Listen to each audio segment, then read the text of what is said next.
শিল্পীৰ অনুৰাগী থাকে, অনুগামী নাথাকে। গতিকে আমি বহুত শিল্পী এটা সময়ত দেখিলোঁ, এসময়ত বহুত জনপ্ৰিয় আছিল, অমুক সেইখিনি সময়ত ইমান জনপ্ৰিয় আছিল, আজিকালি তেওঁৰ গান কোনেও নুশুনে। এই 50খন বা 60খন কিতাপ লিখা প্ৰতিজন লেখকেই জুবিন গাৰ্গৰ অনুগামী নহ'বও পাৰে। তেওঁলোক নিশ্চিতভাৱে অনুৰাগী, নহ'লে তেওঁ কিতাপ এখন নিলিখিলে। যদি তেওঁ অনুগামী নহয়, তেওঁ সেই সৃষ্টিৰ সেইটো ধৰা পৰিব, তেওঁ সাময়িক প্ৰয়োজনৰ কাৰণে লিখিছে নে এটা দীৰ্ঘস্থায়ী প্ৰয়োজনৰ কাৰণে লিখিছে। তেওঁ জুবিন গাৰ্গৰ দৰ্শনটো বুজি লিখিছে নে নুবুজাকৈ লিখিছে। জুবিনে যথেষ্ট কিতাপ পঢ়িছিল, যথেষ্ট চিনেমা চাইছিল। আৰু জুবিন অত্যন্ত ব্ৰিলিয়াণ্ট মানুহ। মই ভূপেন হাজৰিকাৰ ক্ষেত্ৰতো মই সেইটো কথা শুনিছিলোঁ যে তেওঁ কেতিয়া কিতাপ পঢ়ে কোনেও নাজানে, কিন্তু যথেষ্ট কিতাপ পঢ়িছিল। এই যিটো প্ৰকৃতি প্ৰেম জুদিৰ, মই দেখিলোঁ যে সেই জুদিক যদি আমি বিকশিত কৰোঁ, আমি এজন জুবিন পাওঁ। জুবিনৰ গোটেই জীৱনটো ভিনি ভিদি ভিচি আহিল, সি চালে, সি জয় কৰিলে, তাৰপিছত গুচি গ'ল।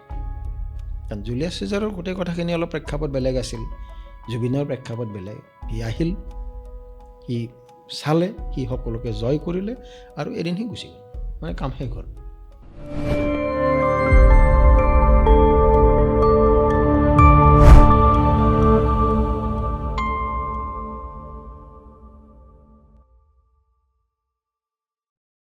নমস্কাৰ, আনস্ক্ৰিপ্টেড উইথ আৰ্চিৰ এটা বিশেষ ভিডিঅ'লৈ আপোনালোক আটাইকে মই আৰ্চি বৰঠাকুৰে আদৰণি জনাইছোঁ।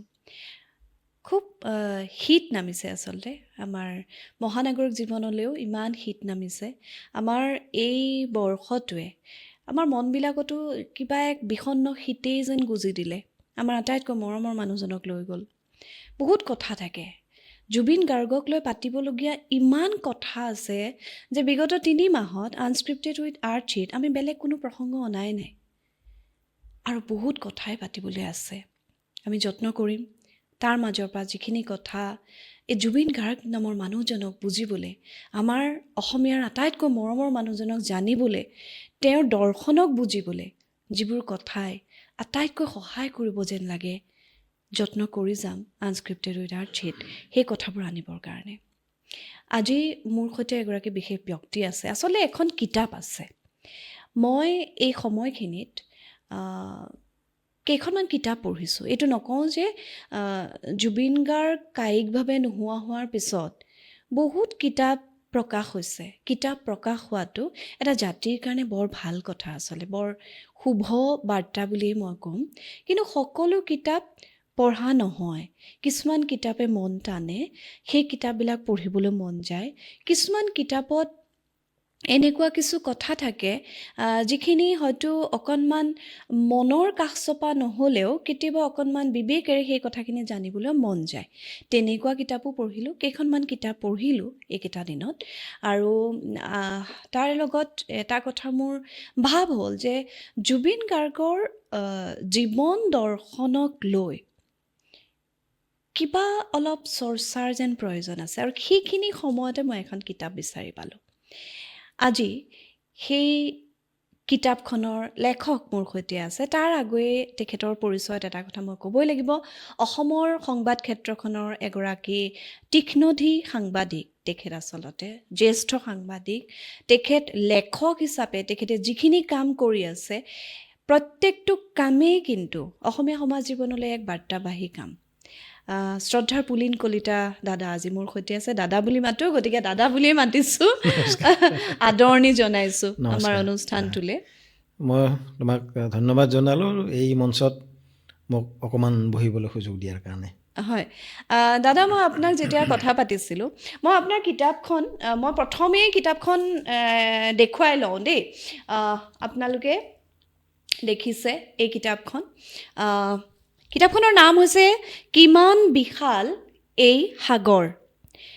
লেখক পুলিন কলিতা, প্ৰকাশক বনলতা। কিতাপখনৰ মূল্য 220 টকা। আৰু এটা কথা মই ক'বই লাগিব, খুব সুন্দৰ প্ৰচ্ছদ। ডক্টৰ সঞ্জীৱ বৰাই কৰিছে, নহয়নে প্ৰচ্ছদটো? সঞ্জীৱ বৰাই কৰিছে, খুব সুন্দৰ প্ৰচ্ছদ। কিতাপখনৰ ভিতৰত যিখিনি কথা আছে, সেই কথাখিনিৰ কাৰণে আচলতে মই আপোনাক ক'লোঁ যে মোৰ অলপ আপোনাৰ লগত কথা পাতিবলগীয়া আছে। আৰু আমি একেবাৰে আনস্ক্ৰিপ্টেড, আপুনিও নাজানে মই আপোনাক কি সুধিম।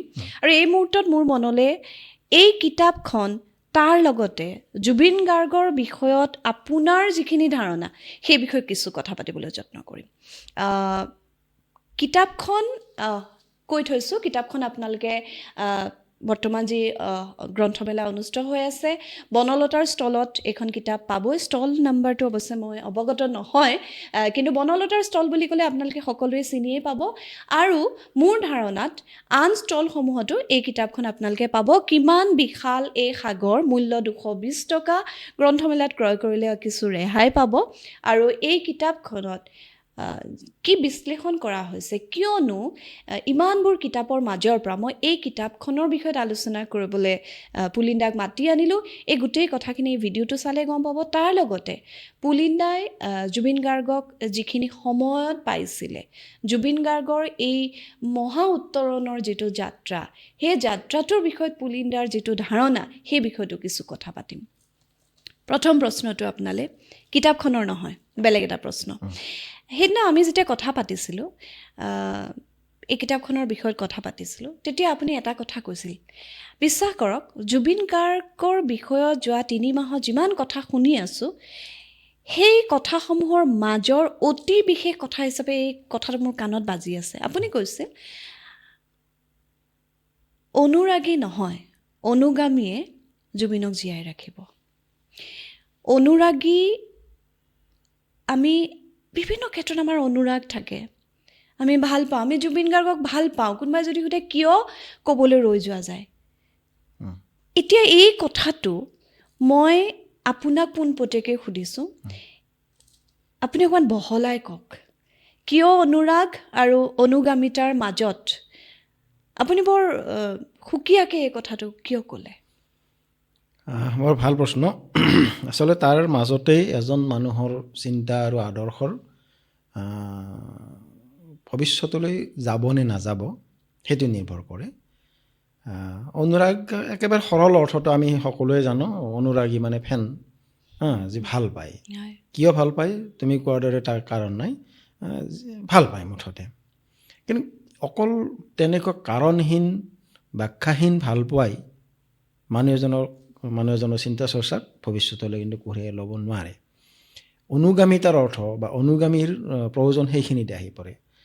অনুগামীয়ে যাক তেওঁ অনুগমন কৰিব, তেওঁৰ বিষয়ে ভালকৈ জানি বুজি লয়, তেওঁক বুজি লয়, তেওঁৰ দৰ্শন, তেওঁৰ শিক্ষা, তেওঁৰ প্ৰয়োজন, ভৱিষ্যতৰ সময়ত তেওঁক কেনেকৈ সজাই ল'ব পাৰি, এই সকলোখিনি অনুগামীসকলে বুজি লয় যে অনুগামিতাৰ ক্ষেত্ৰত এটা দীক্ষাৰ প্ৰয়োজন আছে। অনুৰাগী হ'বলৈ বিশেষ কোনো কাৰণ নালাগে। মই গান এটা শুনিলোঁ, হঠাৎ ভাল লাগিল, কিয় ভাল লাগিল মই নাজানো, সেইটো অনুৰাগ। কিন্তু অনুগামী হ'বলৈ মই গানটো ভাল পালোঁ, কিয় ভাল পালোঁ তাৰ এটা কাৰণ লাগিব। সেই গানটো সেই মানুহজনে সেই সময়ত কিয় গাইছিল তাৰ এটা কাৰণ লাগিব। গতিকে সেইকাৰণে অনুৰাগীয়ে তেওঁৰ কথা আনক শিকাব নোৱাৰে, কাৰণ তেওঁ নিজেই নাজানে কিয় ভাল লাগিল। এই গানটো ভাল লাগিল, এই ফুলপাহ ভাল লাগিল, এই হাবিখন ভাল লাগিল, এই চাহকাপ ভাল লাগিল, কিয় ভাল লাগিল তেওঁ যিহেতু নাজানে, ভাল লগাৰ কাৰণটো তেওঁ দ্বিতীয় বা তৃতীয়জনলৈ কঢ়িয়াই নিব নোৱাৰে।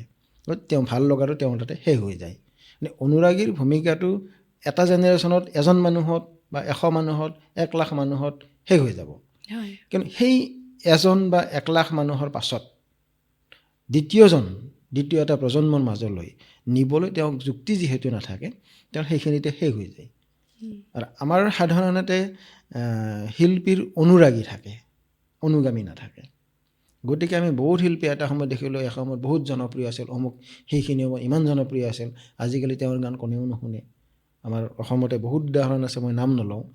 কথাটো হ'ল তেওঁক ভাল লাগিছিল, অনুৰাগী আছিল তেওঁৰ চিন্তা আদৰ্শক বুজি নাপাই পেলাই, নোপোৱাকৈ মানুহে ভাল লাগিছিল। ভাল লগাৰ কাৰণ যিহেতু তেওঁ কোনো ব্যাখ্যা কৰিব নোৱাৰিলে, গতিকে তেওঁৰ অনুৰাগী সৃষ্টি নহ'ল। গতিকে তেওঁ উত্তৰ প্ৰজন্মলৈ কঢ়িয়াই নিয়া কোনো মানুহ নহ'ল। মই সেই অৰ্থতে অনুৰাগী নহয়, অনুগামীহে মানুহক জীয়াই ৰাখে বুলি সেই অৰ্থতে বিশ্বাস কৰোঁ। এই কথাখিনি যিসকল দৰ্শকে ভিডিঅ'টো চাই আছে, এই কথাখিনি আমি নিজেও নিজকে কোৱাৰ বহুত প্ৰয়োজন আছে বুলি মই আচলতে অনুভৱ কৰিছোঁ। আৰু সেইকাৰণে মই এই প্ৰশ্নটোৰে আপোনাক সুধিলোঁ, জুবিন গাৰ্গৰ ক্ষেত্ৰত আপুনি কি ভাবে? জুবিন গাৰ্গৰ ক্ষেত্ৰত অনুৰাগী বহুত বেছি।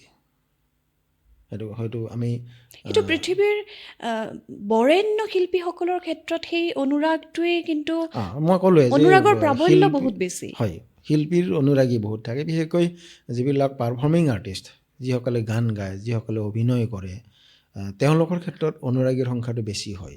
কাৰণ গান এটা মঞ্চত গালে বা ক'ৰবাত শুনিলে শুনিয়তে শেষ কৰিব পাৰি, ছবি এখন বুজিব লাগে। গতিকে কিন্তু এটা কিতাপ এখন কিন্তু মানুহে পঢ়িব লগা হয়, পঢ়ি বুজিব লগা হয়। গতিকে লেখকৰো অনুৰাগী থাকে, মই নকওঁ যে লেখকৰ অনুৰাগী নাথাকে, কিন্তু লেখকৰ ক্ষেত্ৰত অনুৰাগীতকৈ অনুগামীৰ সংখ্যাটো অলপ বেছি থাকে।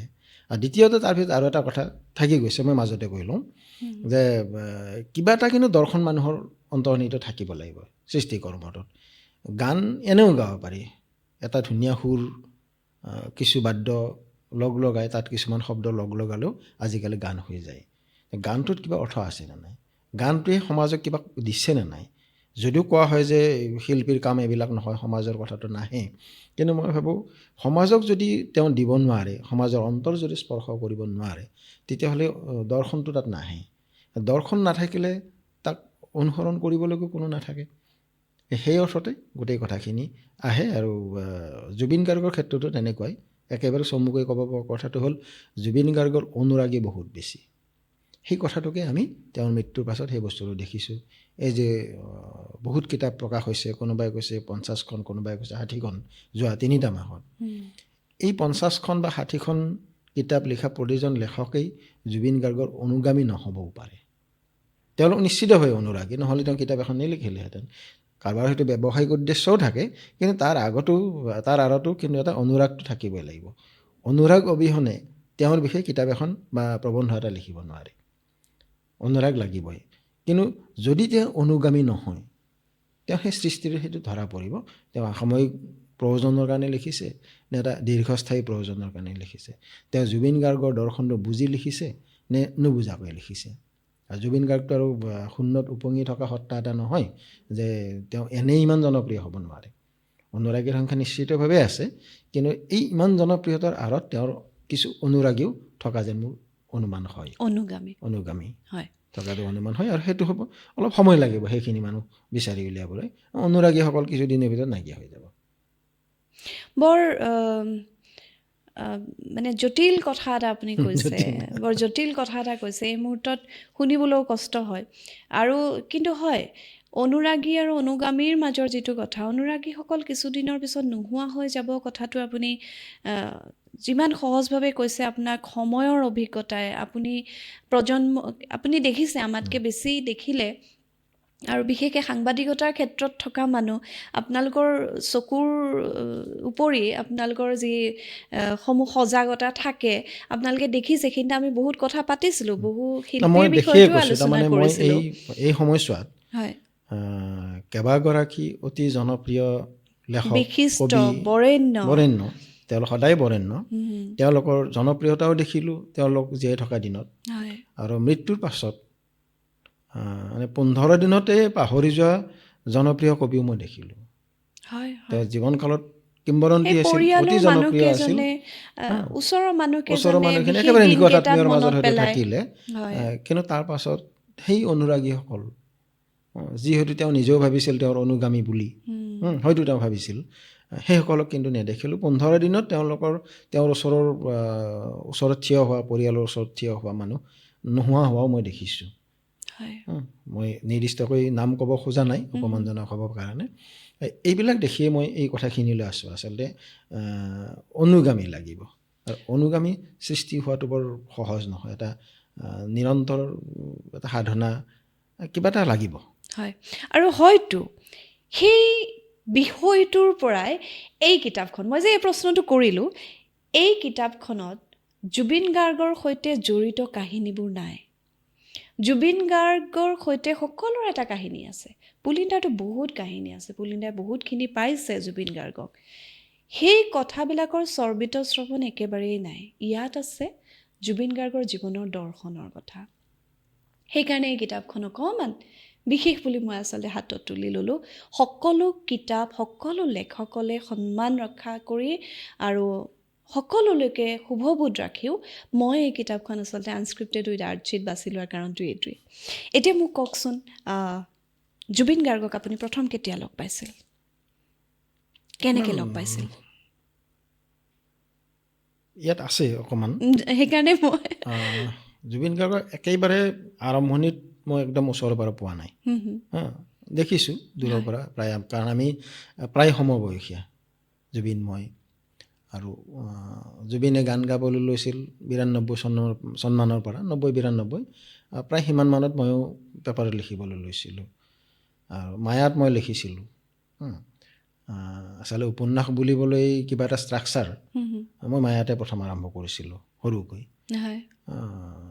গতিকে সেইখিনি সময়ত আছিলে। তেওঁ যিখন চিনেমা কৰিছিলে তুমি মোৰ মাথো মোৰ, সেইখনৰ বোধ কৰোঁ তেতিয়া এডিটিং চলি আছিলে ডিজি ষ্টুডিঅ'ত।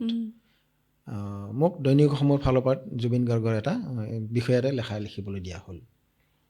সেই লেখা সংক্ৰান্তত মই প্ৰথম জুবিন গাৰ্গক ওচৰৰ পৰা লগ পাইছিলোঁ। কেনেকুৱা আছিল অভিজ্ঞতা, সেই প্ৰথম অভিজ্ঞতা? জুবিন কথা বতৰা বৰ কেজুৱেল আছিল, শেষলৈ থাকিলেই। কিন্তু আচলতে যথেষ্ট পঢ়া শুনা কৰা মানুহ যদিও কেজুৱেলো হয়, তেওঁ কেজুৱেল নহয়। তেওঁৰ এপ্ৰ'চটো কেজুৱেল হ'ব পাৰে, তেওঁৰ কাম কেজুৱেল নহয়। গতিকে মোৰ লগত কথাখিনি চিৰিয়াছলি পাতিছে। বিভিন্ন প্ৰশ্ন আমি কৰিছোঁ। মই সেই লেখাটোৰ কাৰণে দৈনিক অসমৰ এটা 6 কলমৰ লেখা এটা ওলাইছিল, 6 নে 5 কলমৰ। সেইটোৰ কাৰণে আমি বোধ কৰোঁ 3-4 দিন বহিছিলোঁ। তাৰ কামো বহুত, ষ্টুডিঅ'তে বহিছোঁ, কথাও পাতিছোঁ, আড্ডাও মাৰিছোঁ, চাহো খাইছোঁ। গতিকে জুবিনক লগ পাই বেয়া লগাৰ কোনো প্ৰশ্ন নাই। কোনেও চাগে জুবিনক লগ পাইছে কোনো মানুহ নোলাব।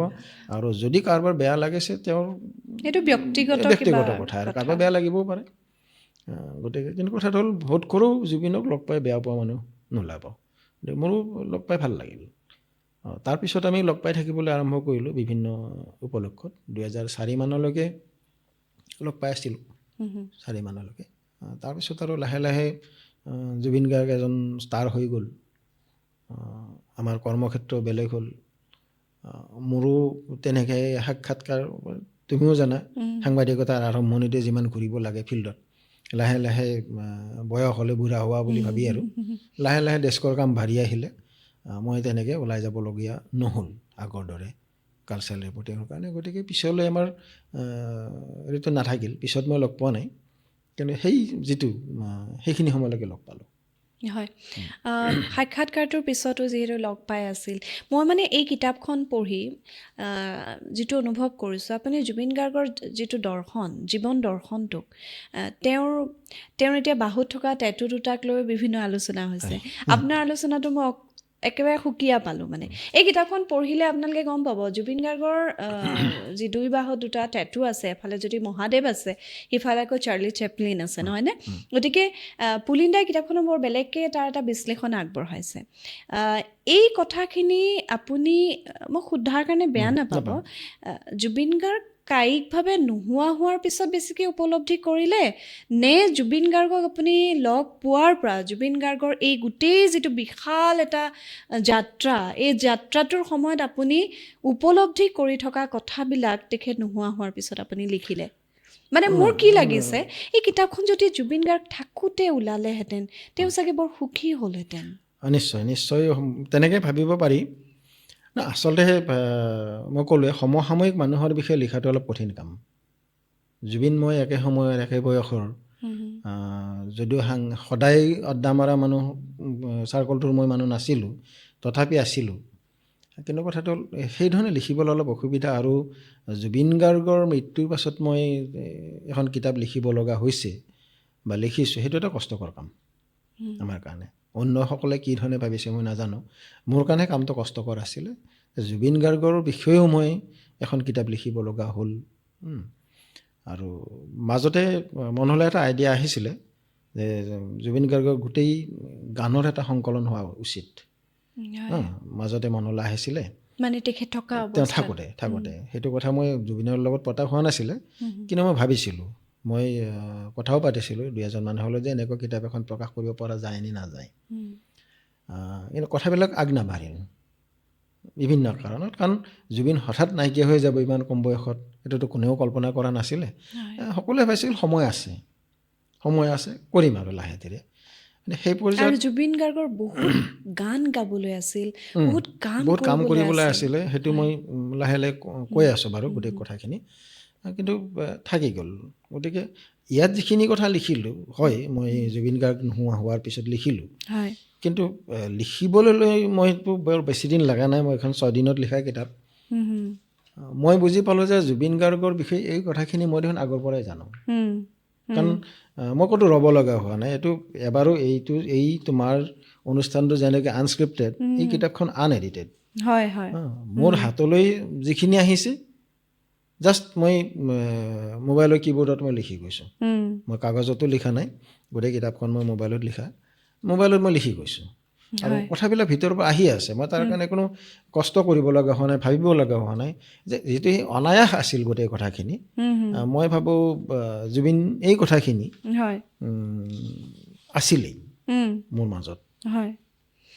আৰু এটা কথা, কিতাপখন বহুত বেছি কলেবৰ মানে বহুত বেছি পৃষ্ঠাৰ নহয় দেই, মই দৰ্শকক কওঁ 144 পৃষ্ঠাৰ মাত্ৰ এখন কিতাপ। কিন্তু মই আপোনাক এটা সঁচা কথা কওঁ, মই যেতিয়া কিতাপখন পঢ়ি গৈছোঁ, সাধাৰণতে কিতাপ পঢ়োঁতে মোক বহুত সময় নালাগে, কিন্তু প্ৰত্যেকটো চেপ্টাৰ পঢ়ি হয়তো এটা পেৰাগ্ৰাফ পঢ়ি মই আকৌ অকণমান ৰৈছোঁ, এই কথাটো এনেকৈ ভাবিব পাৰি, তাৰমানে এনেকুৱা এই ধৰণৰ ভাৱটো মই ভাবোঁ লেখক এজনৰ এইটো এটা সফলতা, এই পাঠকক ভাবিবলৈ বাধ্য কৰোৱাটো।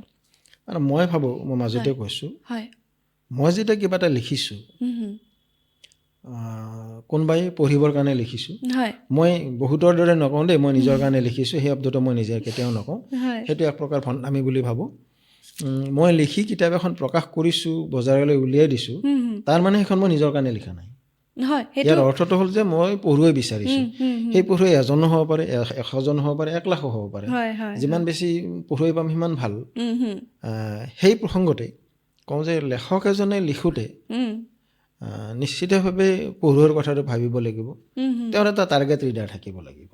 মই কাৰ কাৰণে কিতাপখন লিখিছোঁ, মোৰ কিতাপখন খুব মাছ ৰিডাৰৰ কাৰণে নহয়, একদমেই নহয়, মই আপোনাক কৈছিলোঁ সকলোৰে কাৰণে নহয়, দৰ্শকে বেয়া নাপাব মই ক্লাছিফাই কৰা বুলি।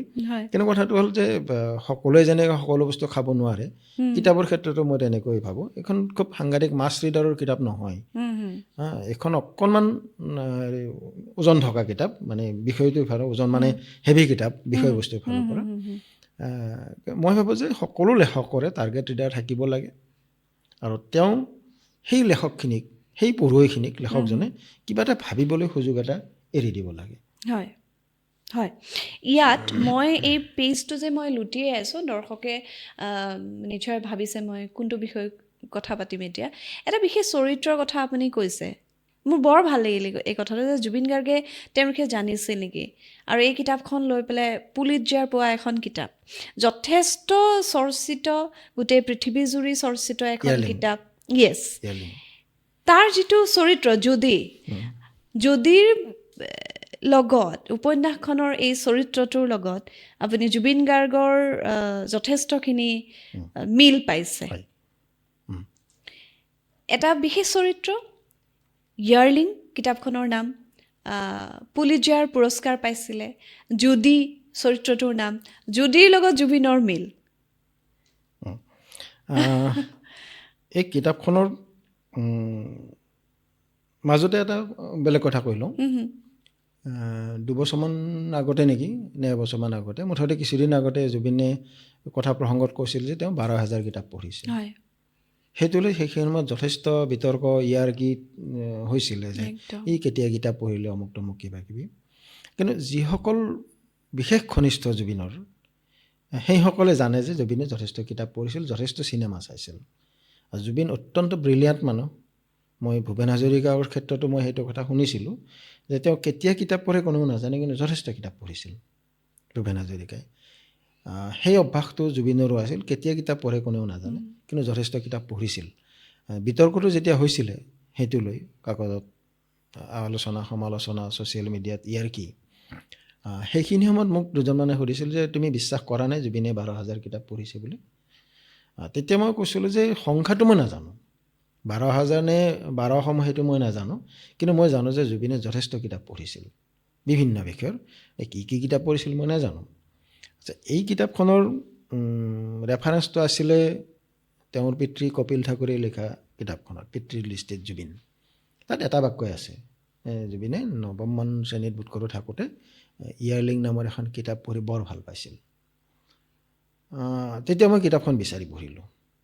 এইবিলাক কিতাপ আজিকালি বিচাৰা খুব সহজ, গুগল বুকছত পোৱা যায়, আমাজনত পোৱা যায়, কিতাপবিলাক আজিকালি পোৱাটো সহজ হৈ গৈছে। সৰু কিতাপ সেইখনো, এইখনো সমানে অকণমানি কিতাপ। তাৰ ইয়াৰলিং মানে এবছৰীয়া ইয়াৰলিং, তাত এটা সৰু কিবা ভালুক পোৱালি নে কিবা কথা আছে। জুদি নামৰ চৰিত্ৰটোৰ পোহনীয়া, সিহঁত দুটাৰ যিটো বণ্ডিং, জুদি আৰু সেই এবছৰীয়া পোৱালিটোৰ, পশু পোৱালিটোৰ, তাৰ মাজে জুদিৰ জীৱনৰ বিভিন্ন ঘটনা, সেই ঘটনাখিনি মই দেখিলোঁ যে জুবিনে এসময়ত জীৱ জন্তু বিৰাট ভাল পাইছিল। জুবিনে শেষলৈকে কুকুৰ কেইটামান লগত থাকিছিলে। আৰু দেউতাকে লিখিছে যে এখন মিনি চিৰিয়াখানা আছিল তামোলপুৰত, সেই মধুসূদন গাৰ্গ বান্দৰটো বান্দৰটো বিভিন্ন বগলী পুহিছিল। আৰু তামোলপুৰত থাকোঁতে তেওঁলোকৰ এখন সৰু চিৰিয়াখানাই হৈছিলগৈ, জীৱ জন্তু ইমান নাছিলে, কিবা বাঘ পুহিছিল, অমুক তমুক কিবা কিবি। মই দেখিলোঁ যে যদিও সেই ধৰণৰ জীৱ জন্তু সি বহুত পুহিছিল তাৰ দিনত, খুব দুখীয়া পৰিয়াল আছিল, সিহঁতে আচলতে অন্য এটা প্ৰাণী পুহিব নোৱাৰে ভাত খোৱাব, কাৰণ নিজৰ কাৰণে ভাত খাবলৈ নাথাকে।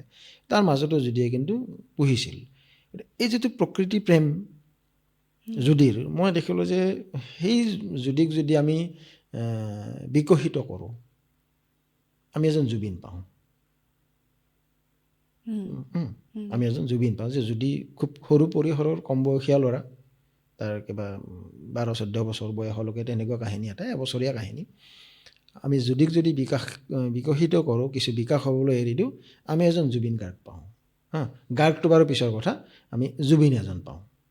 গতিকে জুবিনৰ সেই ব্যক্তিত্বৰ মাজত মই সেই বস্তুটো, জুদিৰ চৰিত্ৰটো দেখা পালোঁ ধুনীয়াকৈ।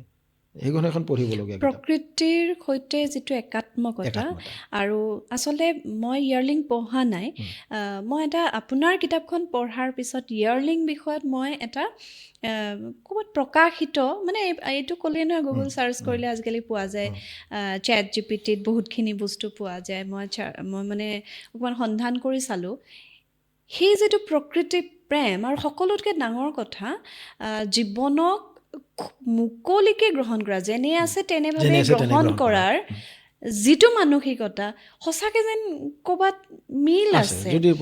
গতিকে আপোনাৰ কিতাপখনক মই যে আকৌ কৈছোঁ, মই কিয় ল'লোঁ, কাৰণত এই কাৰণটোও সোমাই গ'ল। মানে কাৰণ এনেকৈতো চোৱা নাযায়, এই যে এখন কিতাপ, এটা মাত্ৰ বাক্য, জুবিন গাৰ্গৰ পিতৃৰ যিখন কিতাপ, তাত মাত্ৰ এটা বাক্য আছে। সেই বাক্যটো, এই যে লেখকৰ দৃষ্টিটো, কিয়নো ক'লে, বা এই কিতাপখননো কি আছে, আপুনিতো নাজানিছিল সেই কিতাপখনত যে এনেকুৱা কিবা এটা বিষয় আছে। তাৰ পিছৰ পৰা যে জুবিন যে সেই চৰিত্ৰটোৰ লগত মিল থকা, সেই কথাখিনি ইয়াত লিখা আছে। আপোনালোকে কিতাপখন পঢ়িলে নিশ্চয় গম পাব।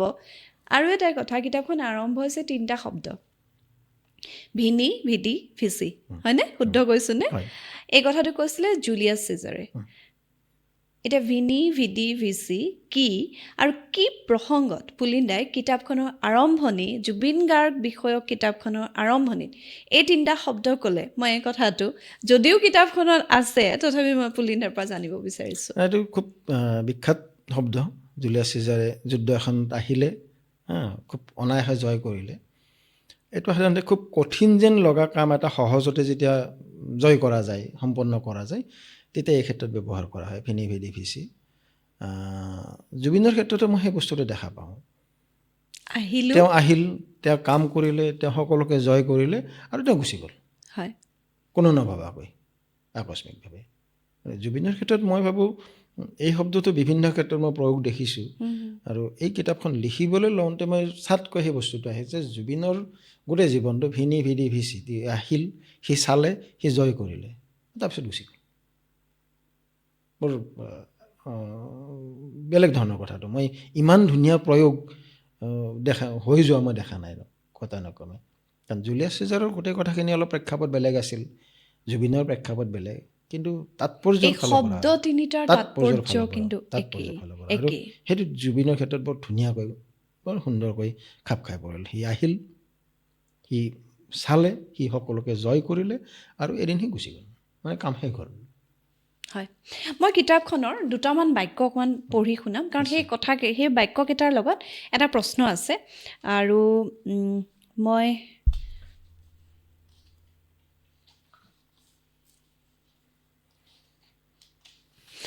ইয়াত যেতিয়া জুবিন গাৰ্গ আহে জুবিন গাৰ্গৰ মানে সময়খিনি আৰম্ভ হয় এইখিনি বিষয়ত আপোনাৰ একেবাৰে পাতনিত লিখিছে আপুনি যি সময়ত সমগ্ৰ উত্তৰ পূৰ্বাঞ্চল বলিউডি গানৰ আৱেশত নিমজ্জিত হৈ আছিল ভূপেন হাজৰিকা নিজেও বলিউডত সোমাইছিল জিতুল সোণোৱালে অকলে মঞ্চ ক্ষেত্ৰত যুঁজি আছিল সেই সময়ত উপাৰ্জিত সংগীতৰ জ্ঞানেৰে জুবিন গাৰ্গে কৈছিল হাঁহিলে তুমি মুকুতামণি সৰে আৰু অসমখন নতুন গান পোহৰেৰে উপচি পৰিছিল এই মুকুতামণিৰ খেতিয়কজন আছিল এজন ২০ বছৰীয়া যুৱক তেওঁ সুতৰ বিপৰীতে নাও বাব প্ৰথমটো এলবামতে এইটো সুনিশ্চিত হৈ পৰিছিল সমস্যা এটা হৈছিল এই সংগীত বুজিবলৈ পৰম্পৰা খামুচি থকা নাক দীঘল বুদ্ধিজীৱীসকল অক্ষম হৈছিল তেওঁৰ সংগীত বুজিবলৈ এই বুদ্ধিজীৱী চামক ৩০ বছৰ লাগিছিল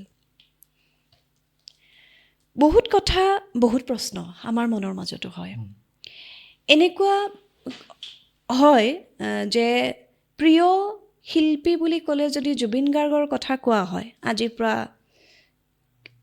জুবিন গাৰ্গ কায়িকভাৱে থকাৰ সময়ত এনেকুৱা বহুতো তথাকথিত ডাঙৰ মানুহ থাকে যি অকণমান অবাক হৈ চায় শিল্পী বুলি স্বীকাৰ কৰিব নিবিচাৰে গায়কহে এনেকুৱা ধৰণৰ কথা আহে আমাৰ মনতো কিছুমান প্ৰশ্ন হয় এতিয়া দেখিছোঁ তেনেকুৱা মানুহেও জুবিন গাৰ্গক লৈ প্ৰবন্ধ লিখিছে ছ'চিয়েল মিডিয়া উত্তাল কৰিছে কিন্তু আপুনিও কৈছে এই কথাটো অকণমান আপোনাৰ পৰা বহলাই জানিব বিচাৰিছোঁ কি দেখিছিল কি পাইছিল কি বুজিছিল এইটো এটা বৰ দৰকাৰী কথা আলোচনা হ'বলগীয়া কথা মই ক'লোৱে আমি একে সময়তে কাম আৰম্ভ কৰা লেখা গোৱা সেইখিনি সময়ত যেতিয়া জুবিনে প্ৰথম গাবলৈ লয় হয় তেতিয়া আৰু কেইখনমান কাকত কেইজনমান সাংবাদিক তেতিয়া সাংঘাতিক কিবা ভাল নিউজ ওলাইছিল যেন মোৰ মনত নপৰে আজি তাৰিখত যিখিনি কাকত ওলাইছিলে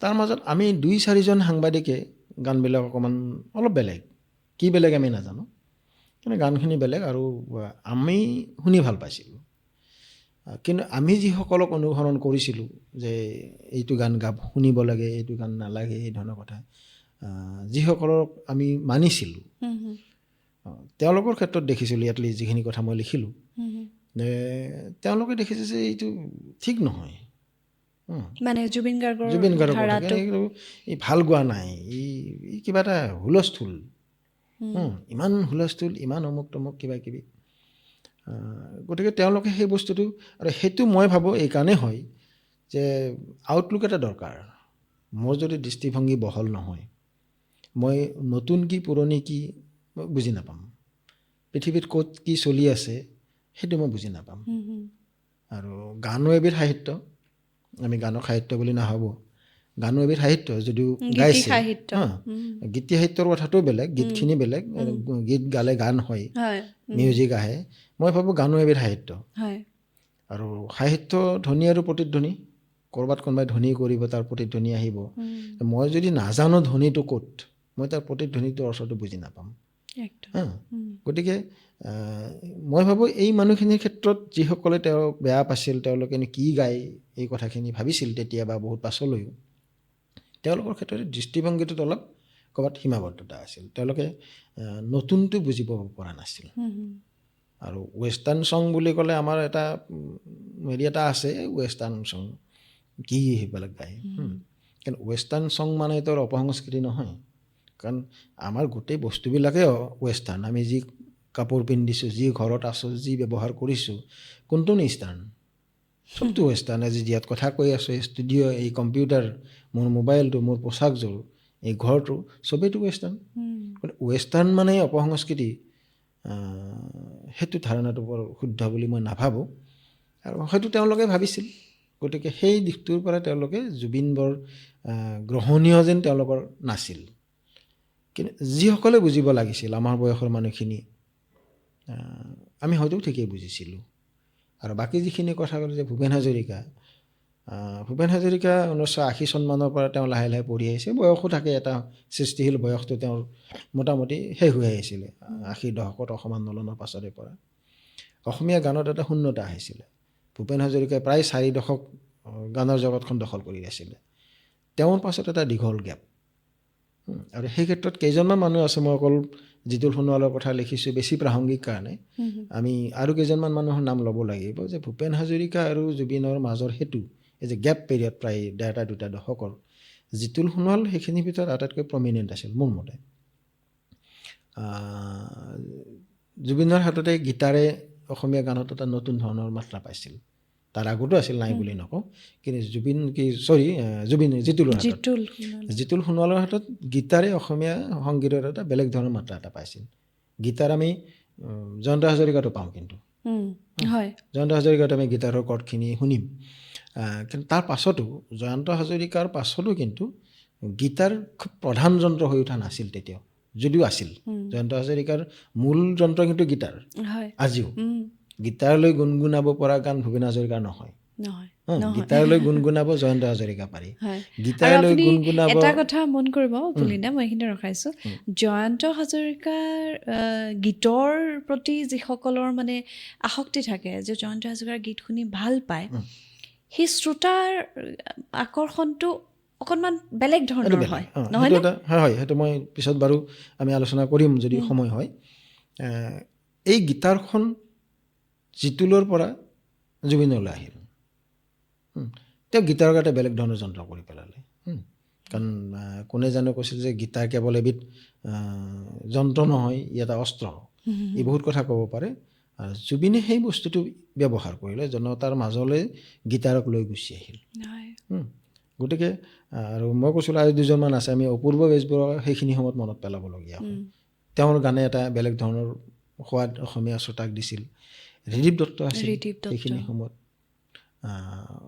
বিজয় ভূঞা, সন্ধ্যা মেনন জ্যোতিটো, এনেকৈ আৰু 2-4জন আছিল। কিন্তু তেওঁলোকৰ ডিউৰেশ্যন কম। তেওঁলোকে হয়তো কোনোবা কাৰোবাৰ 2টা কেছেট ভাল চলিছে, 4টা কাৰোবাৰ 4টা চলিছে, কিন্তু তেওঁলোকৰ ডিউৰেশ্যন কম। অলপ লং ৰানিং আছিল, অলপ বেছি সময় তিষ্ঠি আছিল জিতুল সোণোৱাল। আৰু জিতুল সোণোৱালৰ পাছত আচলতে অসমীয়া শ্ৰোতাই যি শুনিব বিচাৰি আছিল, জিতুল সোণোৱালে হয়তো 100% দিব পৰা নাছিল। অসমীয়া মানুহে, অসমীয়া শ্ৰোতাই যি শুনিব বিচাৰিছিল সেইটো জুবিনে আনিলে। গতিকে জুবিন যুগ এটা সৃষ্টি হ'ল। আৰু আজিও তেওঁৰ মৃত্যুৰ পাছতো আৰু কিছুদিনলৈকে জুবিনেই কিন্তু ৰাজত্ব কৰিব। তেওঁৰ পাছৰ মানুহ এতিয়াও ওলোৱা নাই। এটা গেপ কিন্তু আকৌ আহিছে। জুবিন কিছুদিন থাকিব, কিন্তু তেওঁ এতিয়াতো আৰু নতুন গান নাহিব, পুৰণাখিনিনো কিমান দিন চলিব? হয়তো কিছুদিন চলিব। এই কিছুদিনটো 5 বছৰ হ'ব পাৰে, 10 বছৰ হ'ব পাৰে, মই নাজানো। কিন্তু এটা গেপ এটা কিন্তু ইতিমধ্যে ভেকুৱাম এটা হ'বলৈ লৈছে। আৰু কোনোবা নহালৈকে খালী ঠাইখিনি থাকিব, আগত যেনেকৈ এটা খালী ঠাই হৈছিলে। আপুনি আকৌ মই আগৰ প্ৰশ্নটোলৈ যাম। আপুনি ক'লে যে 30 বছৰ লাগিল তেওঁলোকক বুজিবলৈ। আপুনি ভাবেনে যে মানে এই মানুহজনৰ কায়িক শূন্যতাৰ পিছত বেছিখিনি কায়িক শূন্যতাৰ কাৰণে আহিলে? কাৰণ ট্ৰেণ্ডত থকাৰ কথা এটাও আহে। মই ভাবোঁ বহুতে ট্ৰেণ্ডত থাকিবৰ কাৰণেও জুবিনৰ গান শুনিলে বা বুজিলে বা বুজিবৰ যত্ন কৰিলে। সেইদৰে ট্ৰেণ্ডিঙৰ কথা, আমি আজিকালি সকলোৱে ট্ৰেণ্ডিঙত থাকিব বিচাৰোঁ। ট্ৰেণ্ডিঙৰ যুগ, ছ'চিয়েল মিডিয়াৰ যুগ। গতিকে আজিৰ তাৰিখত মই জুবিনৰ গান শুনা নাই বুলি ক'লে মানুহে ৰাস্তাত ধৰি মোক পিটি দিবও পাৰে। গতিকে পিটন খোৱাতকৈ 2টা গান শুনাই ভাল। তেনেকুৱা মানুহো নাই বুলি মই নাভাবোঁ। এই কথাখিনি শুনিবলৈ খুব হাৰ্চ হৈছে, কিন্তু সেইটো মই ভাবোঁ যে মোৰ কথাখিনিৰ সত্যতা আছে। কিছুমান ট্ৰেণ্ডিঙত থাকিবৰ কাৰণে আহিলে তেওঁলোকে পৰিস্থিতিয়ে দাবী কৰাৰ পাছত জুবিনৰ গান শুনিবলৈ লৈ জুবিনৰ কথাটো বুজি পালে হ'ব পাৰে। সেইটো সম্ভাৱনাও থাকিব পাৰে যে তেওঁলোকে নতুনকৈ, সেইকাৰণে মই কৈছোঁ 30 বছৰ, 92ৰ পৰা 92 যদি আৰম্ভ বা 95 যদি আৰম্ভ, 30টা বছৰ মোটামুটি লাগিলে 2025লৈকে।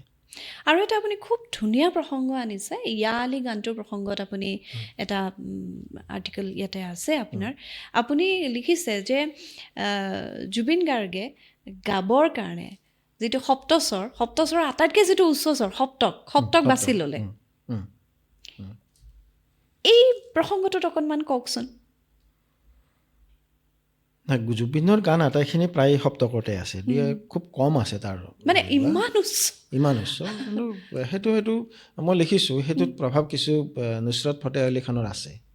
তেওঁ নুছৰত ফটেহ আলি খানৰ গান শুনিছিলে, কাৰণ বেণ্ডিট কুইনৰ জৰিয়তে নুছৰত ফটেহ আলি খান ভাৰতত জনপ্ৰিয় হৈছিলে। আৰু সেইখন মোটামুটি আমাৰ শৈশৱ বা তাৰ পাছৰ প্ৰাক যৌৱনৰ সময়ৰ চিনেমা। চিনেমাখন চাই আমি কিমান বুজি পাইছিলোঁ, বা নুছৰত ফটেহ আলি খানৰ গান আমি কিমান বুজি পাইছিলোঁ তেতিয়া, সেইটো মই নাজানো, আজিও নাজানো। কাৰণ গানৰ ইমান মই খুব ধাৰাবাহিক শ্ৰোতাও নহয়, সাধাৰণ শ্ৰোতা গানৰ। কিন্তু জুবিন গাৰ্গৰ মাজত মই সেই বস্তুটো দেখা পাওঁ, বস্তুটো। আৰু সেইটোৱে আচলতে জুবিনে যে সপ্তকত গালে, 90ৰ দশকৰ যিটো সমাজ ব্যৱস্থা, আমাৰ অৰ্থনীতি মুকলি হৈছে, সমাজ মুকলি হৈছে, এটা মুকলি ভাৱ এটা আহিছে, আগৰ হেৰিটো নাই। তাৰ লগতে কিছু অস্থিৰতা আহিছে সমাজলৈ। 90ৰ দশকটো অসমৰ আটাইতকৈ 100 বছৰৰ ভিতৰত মই ভাবোঁ আটাইতকৈ অস্থিৰ দশক, অসম আন্দোলনতকৈও অস্থিৰ দশক 90ৰ দশকটো। গতিকে সেই অস্থিৰতাৰ যিটো আৰ্তনাদ, সেই আৰ্তনাদটো সপ্তকত গানটো নাগালে মই ভাবোঁ বুজিব নোৱাৰি। আমি যদি খুব পঞ্চমত গাবলৈ লওঁ লতা মংগেশকাৰ ষ্টাইলত, আমি সেই আৰ্তনাদটো বুজি নাপাম। আৰু জুবিন আচলতে সেই অস্থিৰতাৰ, সেই আৰ্তনাদটোৰ এটা প্ৰতিনিধি। গতিকে তেওঁ মই ভাবোঁ সেইটো হয় নহয় আমি নাজানো, কাৰণ সুধিবলৈ জুবিন নাই। মই ভাবোঁ জুবিনে, আৰু সেইকাৰণে ইয়া আলি গোটেই ভাৰতৰ মানুহে ভাল পালে। ইয়া আলি এটা ট্ৰেডমাৰ্ক হ'ল এইকাৰণে যে সেইধৰণে গোৱা মানুহ নাই, দ্বিতীয় এজন নাই, অনলি ওৱান এণ্ড অনলি। ইমান ওখত থিয় হৈ আছে, দূৰৰ পৰা চাব পাৰে, মানুহে সকলোৱে দেখা পালে তেওঁৰ উচ্চতাটোৰ কাৰণে, গানৰ উচ্চতা। গতিকে ইয়া আলি এটা ট্ৰেণ্ড এটা হ'ল, আৰু দ্বিতীয় এটা গান সেইকাৰণে তাৰপাছত সৃষ্টি নহ'ল ইয়া আলিৰ দৰে। হয়, এই গোটেই কিতাপখনৰ প্ৰত্যেকটো নিবন্ধক লৈ আচলতে প্ৰশ্ন হয়, প্ৰত্যেকটো নিবন্ধক লৈ। ইয়াত চাৰ্লি চেপলিনৰ টেটুটোক লৈ যিটো আলোচনা হৈছে, সেইটোৱেই লৈ বহুতখিনি আলোচনা, সেই দৰ্শনক লৈ বহুত আলোচনা কৰিব লগা থাকে। মই এটা কথা দেখিছোঁ যে বিভিন্ন নিবন্ধ মানে আৰ্টিকল একলগ কৰি সম্পাদনা কৰিও কিতাপখন উলিয়াৰ যিটো কথা চলি আছে, তাৰ মাজত আপুনি বাছি ল'লে জুবিন গাৰ্গৰ দৰ্শন। আৰু জুবিন গাৰ্গৰ দৰ্শন বাছি লোৱাৰ পিছত একদম সৰু কলেবৰে এখন কিতাপ কৰিলে। এইটো মই সমালোচনা কৰি প্ৰশ্নটো সোধা নাই বাৰু, তথাপি মোৰ সুধিব মন গ'ল যে কোনোবাখিনিত আপুনি যেন অকণমান খৰধৰ কৰিলে নেকি, বা আৰু লিখাৰ এই বিষয়খিনিলৈ আৰু অকণমান বহলাই আলোচনা কৰাৰ প্ৰয়োজন আছিল নেকি, বা কিছু কথা পাঠকক ভাবিবলৈ সুৰুঙা দিবলৈকে আপুনি সৰু কলেবৰ কৰিলে নেকি, কথাটো কি? নহয়, দুটা কথা আছে ইয়াতে। প্ৰথম কথা, কিতাপখন এটা নিৰ্দিষ্ট সময়ত উলিয়াব লগা এটা তাগিদা এটা প্ৰকাশকৰ ফালৰ পৰা আছিল, কাৰণ তেওঁলোকে এইটো ব্যৱসায় কৰিব, চিধা কথা। প্ৰকাশক এজনে পইচা খৰচ কৰি মানে তেওঁলোকেতো ব্যৱসায়। গতিকে এটা নিৰ্দিষ্ট সময়ত কিতাপখন প্ৰকাশ কৰা এটা টাৰ্গেট এটা আছিল। আৰু মোক কিতাপখন লিখিবলৈ সময়ো দিছিল তেওঁলোকে, মই লিখিম বুলি ভবা নাছিলোঁ। মই কৈছোঁ যে সমসাময়িক মানুহৰ বিষয়ে লিখা কঠিন, আৰু জুবিন নাইকিয়া হোৱাৰ পিছত বহুতেই কিতাপ লিখিব, ময়ো এখন লিখিম, মই বহুতৰ মাজত সোমাব আচলতে মন নাছিল। বুজিছোঁ। বহুতেই লিখিছে, মই নিলিখোঁ, কথাটো সেইটোৱে। কিন্তু পিছত যিকোনো কাৰণে নহওক, প্ৰকাশকৰ লগত মোৰ এটা সম্পৰ্ক আছে। তেওঁ মোৰ প্ৰায় 12-14খন কিতাপ প্ৰকাশ কৰিছে বনলতাই। গতিকে তেওঁলোকে যিহেতু এটা প্ৰস্তাৱ এটা দিলে, পিছলৈ দেখিলোঁ যে ঠিক আছে, মই কৰিম বুলি ভবাৰ পৰা প্ৰকাশকৰ যিটো তাৰিখ, আমি ভাবিছিলোঁ জুবিনৰ জন্মদিনৰ তাৰিখটো লৈ পেলাই আমি কিতাপখন উলিয়াম। গতিকে দেখিলোঁ তাৰ মাজত বৰ বেছি দিন আমাৰ হাতত নাথাকিল, 12-14 দিনমান সময় হাতত থাকিলে। সেই মই লিখিম বুলি সিদ্ধান্ত লোৱাৰ পৰা সেই 18 তাৰিখটোলৈকে, নৱেম্বৰ, 12-14 দিন মানে হাতত থাকিলে। গতিকে কিতাপখন মই খুব দ্ৰুত গতিত লিখিব লগা হ'ল, 1 নম্বৰ কথা। আৰু দ্বিতীয় কথা প্ৰতিটো বিষয়ে মই দেখিছোঁ যে হয় এতিয়া পঢ়ি দেখিছোঁ যে আৰু কথা ব্যাখ্যাৰ স্কোপ আছিল, কিন্তু খৰধৰ্ম নকৰিলোহেঁতেন। মই সাধাৰণতে খৰধৰ নকৰোঁ কামত।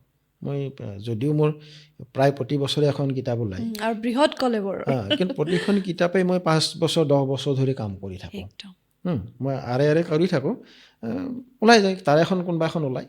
মই হয়তো এতিয়াও আজি তাৰিখতো মই 3খনমান কিতাপৰ কথা একে সময়তে চিন্তা কৰি আছোঁ। 3খনৰ কোনোবা এখন ওলাব অহা বছৰলৈ বা তেনেকুৱা কথাটো। এইখনে একেবাৰে ইয়াতকৈ কম ডিউৰেশ্যনত এখন কিতাপ লিখিছিলোঁ বাৰু, সেইটো এটা বেলেগ প্ৰসংগ। এইখন এটা কম ডিউৰেশ্যনলৈ কিতাপখন লিখিলোঁ।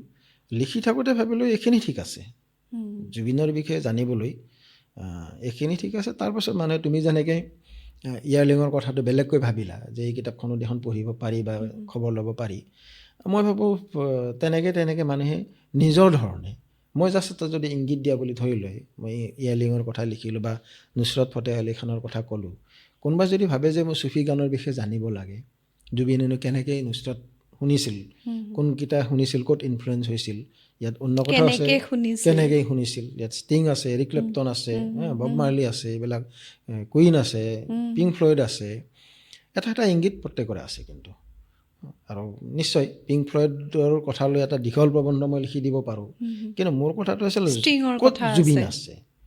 পিংক ফ্লয়েডৰ বিষয়ে গুগল চাৰ্চ কৰিলেই অজস্ৰ কথা জনা যাব। সেইখিনি কথা মই লিখাৰ প্ৰয়োজন নাই। মোৰ লিখাৰ প্ৰয়োজন আছে যে জুবিন আৰু ষ্টিং, জুবিন আৰু পিংক ফ্লয়েড, এই যিটো আন্তঃসম্পৰ্ক। জুবিনে ইউনিভাৰ্চিটিৰ ৱেষ্টাৰ্ণ ছঙত গ'ল্ড মেডেল পাইছিল, আমি সেইটোৱে জানো। মই তাৰ আৰলৈকে গৈছোঁ। এৰিক ক্লেপটনৰ গান এটা গোৱা কথা আছিল, পাহৰি থাকিলে সময়ত লিৰিক্সখিনি, গতিকে গানে কি আনে গানটোকে ইংৰাজী কৰি সেই সুৰটোত গাই দিলে। খুব ফানি কথাটো, কিন্তু কথাটো হ'ল সেইখিনি কথা ক'লে মই ভাবোঁ যে বাকীখিনি মানুহে বুজি ল'ব। তেনেকুৱা বহুত কথাই আছে। গতিকে মই ভাবোঁ যে কেতিয়াবা ইচাৰাও কাফি হে, গতিকে মানুহে বুজি ল'ব। কোনোবাই যদি জানিব বিচাৰে নিশ্চয় এই ধৰণেও ভাবিব পাৰে যে মই ডাঙৰকৈ কিতাপ এখন লিখিব নিশ্চয় পাৰিলোঁহেঁতেন। মানে ডাঙৰতকৈও ডাঙৰ কথা কিছুমান কথাত আপুনি নাথিংনেছ বা জুবিন গাৰ্গৰ যিটো সংগতি আনিছে, সেই বিষয়টোতে ধৰি লওক কোনোবাখিনি লাগে এই বিষয়টো আৰু অকণমান লিখা হ'লে ভাল আছিল নেকি, কোনোবাখিনি তেনেকুৱা লাগে জুবিন গাৰ্গক আপুনি চে গুয়েভাৰা বা বিষ্ণু ৰাভাৰ সৈতে তেওঁৰ যিটো সম্পৰ্কৰ বিশ্লেষণ কৰিছে, সেই বিশ্লেষণটোত যেন আৰু অকণমান লাগি।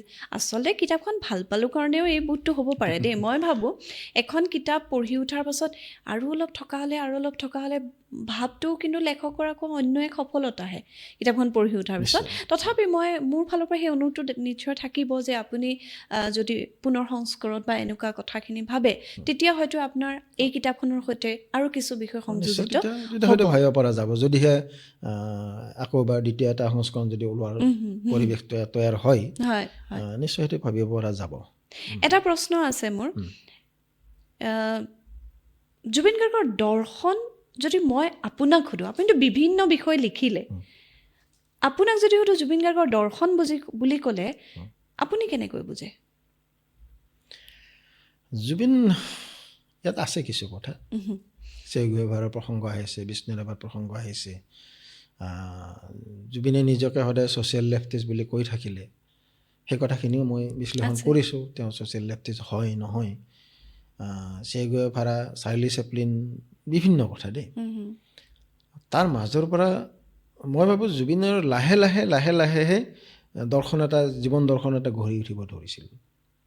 তেওঁ ৰৈ ৰৈ বিনালে চিনেমাখন যদিও তেওঁৰ পৰিচালনা নহয়, আগৰ 3খন চিনেমাৰ লগত ৰৈ ৰৈ বিনালে মিলাব নোৱাৰি। ইয়াত কিছু দাৰ্শনিক ভিত্তি এটা তেওঁৰ চিন্তা চৰ্চাৰ তৈয়াৰ হৈছে। পাছৰ গানবিলাকত লাহে সেই বস্তুটো হ'ব ধৰিছিলে। গতিকে ঠিক এটা নিৰ্দিষ্ট দৰ্শনলৈ জুবিন কিন্তু অহা নাছিল। মই ইয়াত এটা কথা লিখিছোঁ দেই, অন্য এটা প্ৰসংগত, যে স্ব-উপাৰ্জিত জ্ঞানেৰে তেওঁ সংগীত ক্ষেত্ৰলৈ আহিছিল। তেওঁজন সকলো ক্ষেত্ৰতে self taught and self made man.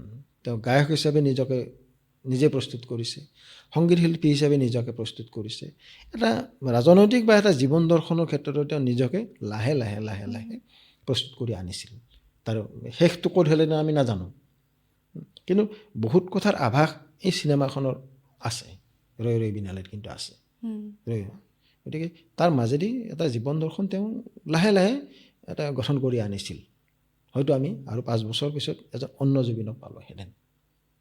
45 বছৰ বয়সৰ যিজন জুবিন 55 বছৰ বয়সত সেইজন জুবিন নাছিল, নহ'লহেঁতেন। আৰু হয়তো অলপ দিন 60 বছৰ বয়সত আৰু এজন জুবিনক পালোঁহেঁতেন। সেইটো অসমৰ সমাজ জীৱনৰ কাৰণে 60 বছৰৰ জুবিনজন কিন্তু বহুত বেছি মূল্যৱান হ'লহেঁতেন আজিতকৈও। তেওঁৰ যিটো ডেভেলপমেণ্ট আছিলে তেওঁ সেই মায়াৰ পৰা একেবাৰে শেহতীয়া গানটোলৈকে ৰৈ ৰৈ বিনালেলৈকে। ৰৈ ৰৈ বিনালে বাৰু গানটো আগৰ। গতিকে এই যিটো লাহে লাহে হৈ অহা বস্তুটো, কাৰণ মানুহে সদায় শিকি থাকে জীৱনৰ পৰা। হঠাৎ মই আজি এখন কিতাপ পঢ়িলোঁ, মই কাইলৈ এৰিষ্টটল হৈ গ'লোঁ, সেইটো হ'ব নোৱাৰে। আজি মই কমিউনিষ্ট মেনিফেষ্টো পঢ়িলোঁ, কাইলৈ মই কমিউনিষ্ট হৈ গ'লোঁ, সেইটো হ'ব নোৱাৰে। মানুহে নিজৰ জীৱনৰ মাজেদি, জীৱনৰ অভিজ্ঞতাৰ মাজেদি, কামৰ মাজেদি মানুহে দৰ্শন আয়ত্ব কৰে। আৰু জুবিন সেই পথটোত আছিল গ্ৰয়িং পিৰিয়ডটোত। হয়।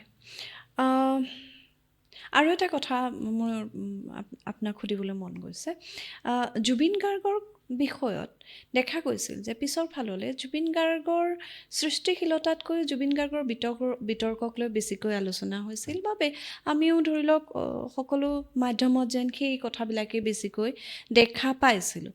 আপুনি যিজন জুবিন গাৰ্গক লগ পাইছিল আৰু যিজন জুবিন গাৰ্গ পিছলৈ যিবোৰ কথাৰ কাৰণে বিতৰ্ক বা বিভিন্ন কথা আহিছিল, সেই সময়খিনিত আপুনি সেই কথাখিনি কেনেকৈ বিশ্লেষণ কৰিব? আজি যদি মই আপোনাক সুধোঁ, সেই জুবিনজনে তেনেকুৱা আচৰণ, তেনেকুৱা কাম, তেনেকুৱা কথা তেনেকৈ কিয় কৈছিল বুলি আপুনি ভাবে? নহয়, এটা গোটেই কথাটো পাৰ্চপেক্টিভৰ কথা, দৃষ্টিভংগীৰ কথা। মানে জুবিন যেতিয়া আৰম্ভ হৈছিল তেতিয়া টেলিভিশ্যন মিডিয়া বা ছ'চিয়েল মিডিয়া ইমান ষ্ট্ৰং নাছিল। এতিয়াতো TRPৰ যুগ। গতিকে গহীন গম্ভীৰ কথাটো আৰু TRP নাহে। আমি ইমান চিৰিয়াছ কথা পাতিছোঁ, কিমান মানুহে চাব। গতিকে গহীন গম্ভীৰ কথাত যিহেতু TRP নাহে, TRP আনিবলৈ মানুহক বিতৰ্ক লাগে, পাতল বিতৰ্ক। বিতৰ্ক দুই ধৰণৰ, এটা গভীৰ বিষয়ৰো বিতৰ্ক হ'ব পাৰে। তুমি মই এতিয়া এটা গভীৰ বিষয় লৈ বিতৰ্কত লিপ্ত হ'ব পাৰোঁ, বহি যাব পাৰোঁ।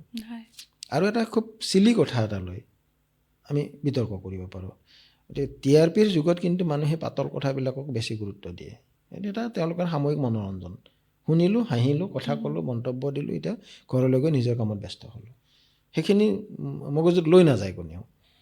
গতিকে জুবিনৰ ক্ষেত্ৰত যিবিলাক কথা জুবিন গাৰ্গে কৈছিল, এই যে অলপ আগতে ক'লোঁ যে 12,000 কিতাপ মই পঢ়িছিলোঁ বুলি ক'লে মানুহে ঠাট্টা তামাচা কৰা আৰম্ভ কৰি দিলে। ছ'চিয়েল লেফটিষ্ট বুলি ক'লে, বিষ্ণু ৰাভাৰ অনুগামী বুলি ক'লে মানুহে ঠাট্টা কৰিলে। ইয়াৰ কাৰণ দুটা, প্ৰথম TRPৰ কথাটোত আছেই, সেইটো এটা বিতৰ্ক সৃষ্টি কৰা। দ্বিতীয়তে যিখন সমাজত জুবিন গাৰ্গে সেই কথাবিলাক কৈছিল, তেওঁলোক সেই কথাখিনি শুনিবলৈ প্ৰস্তুত আছিল নে নাছিল? ছ'চিয়েল লেফটিষ্ট বস্তুটো বুজিবও লাগিব নহয়। যাৰ আগত কৈছে মোক তুমি কিবা এটা কথা, সেইটো কথা মই বুজোঁ নে নুবুজোঁ? মই নুবুজিলেতো ঠাট্টা কৰিমেই। নহয় জানো কথাটো? মই ভাবোঁ এই দুয়োটাৰে চিকাৰ জুবিন গাৰ্গ হৈছিল। জুবিন গাৰ্গে গানত সদায় প্ৰেমেই গাই থাকিলে। কেইটামান গান বাদ দি তেওঁ সন্ত্ৰাসবাদৰ বিৰোধিতাও কৰিছে গানত, অন্য কথাও কৈছে, সেইখিনি তেনে সংখ্যা কম। বেছিখিনি সময়তে তেওঁ প্ৰেমৰ গানেই গাই থাকিলে। আৰু প্ৰেমত বিৰহ, অপ্ৰাপ্তিৰ বেদনা, অপ্ৰাপ্তিৰ হুমুনিয়া হ'লেই গান গাই থাকিলে। সেইজন জুবিন গাৰ্গ আৰু বিভিন্ন সাক্ষাৎকাৰত কথা কোৱা সমাজ সচেতন জুবিন গাৰ্গ, দুজন। তেওঁৰ গানক লৈ বিতৰ্ক নাই। গানৰ কথাক লৈ কোনো বিতৰ্ক কৰা নাই। তেওঁ ইমান চিৰিয়াছলি অন্ধ শাসক, ভণ্ড শাসক গাই গ'ল, মানে প্ৰশ্ন নকৰিলে। তাৰমানে জুবিন গাৰ্গৰ গানবিলাক এইবিলাক মানুহে বুজিয়ে নাপালে।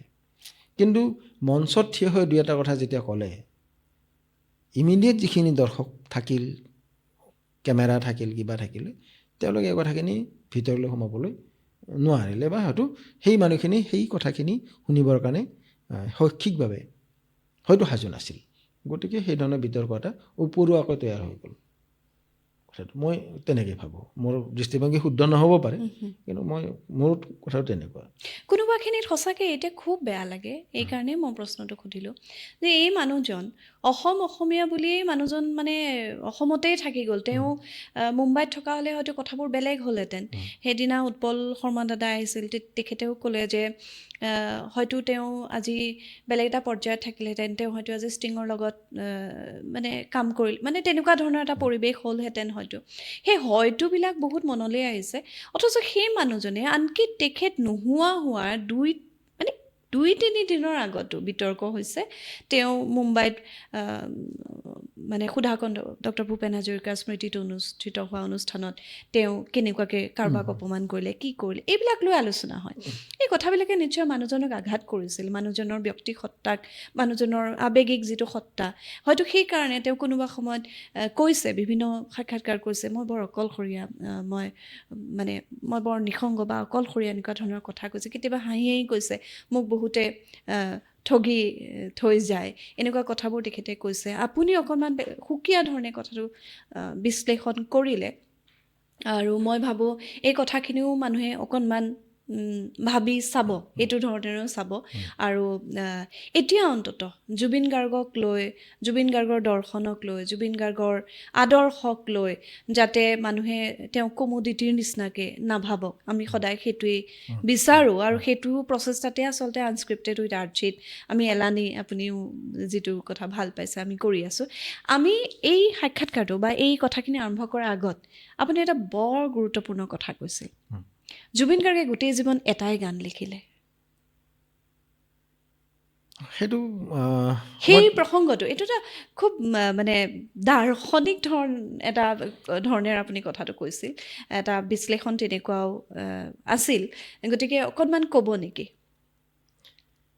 যিমানখিনি ক'ব পাৰি ইয়াত কিছু পাৰ্চনেল কথা আহি পৰে সেইখিনি কথা মই বাদ দিম হয় কাৰণ জুবিন গাৰ্গক ওচৰৰ পৰা দেখা মানুহ হিচাপে কিছু ব্যক্তিগত কথা আমি জানিছিলোঁ সেই সময়ছোৱাত মই পাছৰখিনি মই নাজানো ক'লে যে 2004 মানৰ পৰা মই লগ পোৱা নাই সেইখিনি সময়ৰ কিছু পাৰ্চনেল কথা আমি জানো আৰু সেই কিছু ঘটনাই হয়তো তেওঁক অন্তৰত আঘাত দিছিল সেই কথাখিনি বাৰে বাৰে তেওঁ গানত কৈ থাকিল কাৰোবাক উদ্দেশ্যে সেই এটা কথা দ্বিতীয় কথা মানুহে যিটো অকলশৰীয়া বোধ কৰে লোনলিনেছ ফিল কৰে সময়তকৈ যিবিলাক চিন্তা চৰ্চা কামেৰে আগবঢ়া মানুহ তেওঁলোক সদায় অকলশৰীয়া খুব ব্ৰিলিয়েণ্ট মানুহবিলাক সদায় অকলশৰীয়া কাৰণ অত্যন্ত ব্ৰিলিয়েণ্ট মানুহবিলাকে সমাজখন দেখা পায় ভৱিষ্যতটো দেখা পায় অতীতটো দেখা পায় বৰ্তমানটো বুজি পায় গতিকে তেওঁলোকে বৰ্তমানত থাকিব নোৱাৰে তেওঁলোকে যিহেতু ভৱিষ্যতটো দেখা পায় নিজে আগবাঢ়ি গুচি যায় আৰু অকলে আগবাঢ়ি যোৱাজন সদায় নিসংগ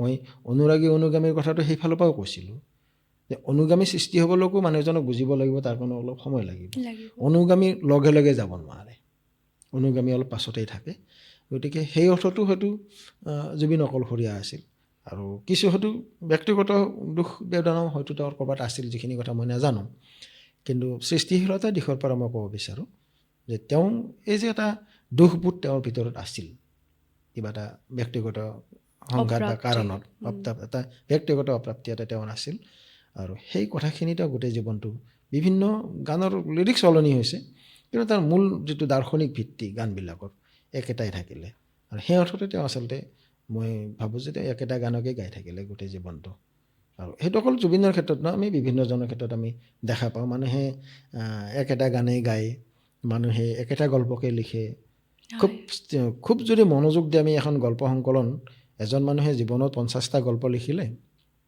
গোটেই 50টা থোপাই যদি আমি ইন ওৱান চিটিং পঢ়োঁ তেতিয়া মই দেখিম যে মানুহজনেতো এটা গল্পই লিখিছে জীৱনত কৈছে বেলেগ বেলেগকৈ তেওঁ ক'ৰবাত মানুহ ৰৈ যায় এই গ্ৰামোফোন ৰেকৰ্ডৰ পিনটো ৰৈ যোৱা দি মানুহ ক'ৰবাত ৰৈ যায় আৰু যি ৰৈ নাযায় সেই পিনটোত যি পিনটো চেঞ্জ কৰিব পাৰে যি পিনটো ভাঙি আঁতৰি যাব পাৰে তেওঁ সাহিত্যত মই আগতে ক'লোঁ যে ধ্বনি আৰু প্ৰতিধ্বনি তেওঁ সাহিত্যত ধ্বনি সৃষ্টি কৰিব পাৰে ধ্বনি সৃষ্টি কৰাৰ সংখ্যা কম সাহিত্যত মই গান গোৱা গানকো সাহিত্য বুলি কৈছোঁ ধ্বনি কমে সৃষ্টি কৰিব পাৰে যি পাৰে পিনটো এৰাই যাব পাৰে পিনটো এৰুৱাব পাৰে পিনটো ছিঙি আগবাঢ়ি যাব পাৰে যেনেকৈ নহওক আৰু সেইটো হয়তো মই কৈছোঁ যে 60 বছৰত জুবিন গাৰ্গজন এজন বেলেগ জুবিন গাৰ্গ আমি পালোঁহেঁতেন এই পিনটো এৰাই যোৱাৰ এটা খোজ এটা দিছিল যে এই পিনটো ভাঙিব লাগিব সেইটো বুজাটো কঠিন কাম যি বুজে সি ভাঙি যাব পাৰে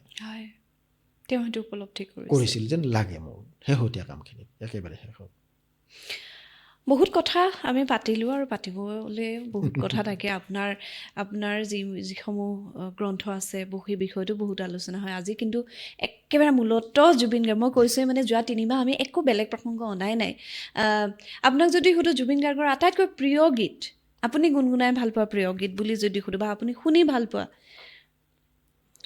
কোনটো গীতৰ কথা ক'ব? মোৰ চইচ অলপ বেলেগ ধৰণৰ যদিও জুবিন সামগ্ৰিকভাৱে মই বিশ্লেষণ কৰিছোঁ জুবিনৰ গান এই কিতাপখন লিখিবলৈ ল'লে আকৌ এবাৰ শুনিছোঁ যদিও আমি তাহানিৰ পৰাই শুনি আছোঁ জুবিনৰ এটা বৰ সুন্দৰ কেছেট এটা আছিল যিটো কাৱালী বস্তুটো নাইকিয়া হৈ গ'ল ভূপেন হাজৰিকাই তাহানি গাইছিলে দিলৰুবা বুলি এটা কেছেট এটা আছিল আৰু ঘটনাক্ৰমে দিলৰুবা কেছেটটোৰ উন্মোচনত আমি আছিলোঁ মই নিজেও আছিলোঁ প্ৰেছ ক্লাবত হৈছিলে জুবিন নিজে আছিলে আৰু তেতিয়া ইমান গাড়ী মটৰৰ কথা নাছিলে জুবিনৰ গাড়ীখনেই গোটেই সাংবাদিকৰ গাড়ী ঘৰে ঘৰে থৈ আহিছিল ভাত পানী খুৱাই উঠি প্ৰেছ ক্লাবত একেখন গাড়ী আমি একেলগে 6-7টামান উঠি পেলাই গাড়ীখনত অমুকত নামিবই তেনেকৈ ভগাই ভগাই থৈ আহিছিলে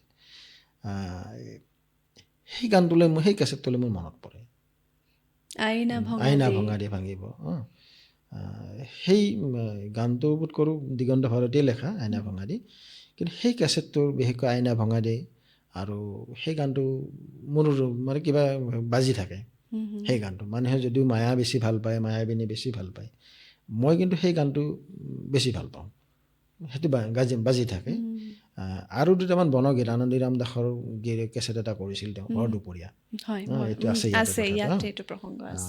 তাৰ দুটামান বনগীত মাজে মাজে মোৰ কাণত বাজি থাকে মই গান গাব নাজানো কিন্তু গানটো বাজি থাকে মই ভিতৰত শুনো গানটো ইয়াত আপুনি বহুতকেইটা গীত একেবাৰে সম্পূৰ্ণকৈ লিখিছে মানে ইয়াতে লিখি দিছে যে এইটো গীত জুবিনৰ এনেকুৱা বিশ্লেষণ কৰিছে আপুনি সেই গীতসমূহক লৈ বিশ্লেষণ কৰিছে মানে সেই কাৰণেই আচলতে এই কিতাপখন মানে বহুত ধৰণে এই গানটো ইয়াত আপুনি দিলৰুবাৰ এই কাৱালীটোৰ বৈশিষ্ট্যৰ বিষয়ত আলোচনা কৰিছে চুফি সংগীত আৰু সুৰৰ দিশটোত আপুনি আলোচনা কৰিছে এটা বৰ মই মানে যেতিয়া প্ৰথম শিৰোনামটো দিছোঁ কিদৰে গায়ক হ'ল জুবিন ইয়াত আপুনি বহুতকেইটা এনেকুৱা কথা আনিছে কেনেকৈ তেখেত কোনোবা এগৰাকী কণ্ঠশিল্পীৰ অনুষ্ঠানত গৈ পোৱা পলম হৈছিল পলম হোৱাৰ ফলত তেওঁ কি কৈছিল কেনেকুৱা ধৰণে তেওঁ নিজৰ বিষয়ত এটা ঘোষণা কৰিছিল এই কথাবিলাক আপুনি লিখিছে এই কিতাপখনত সেই দিশবিলাক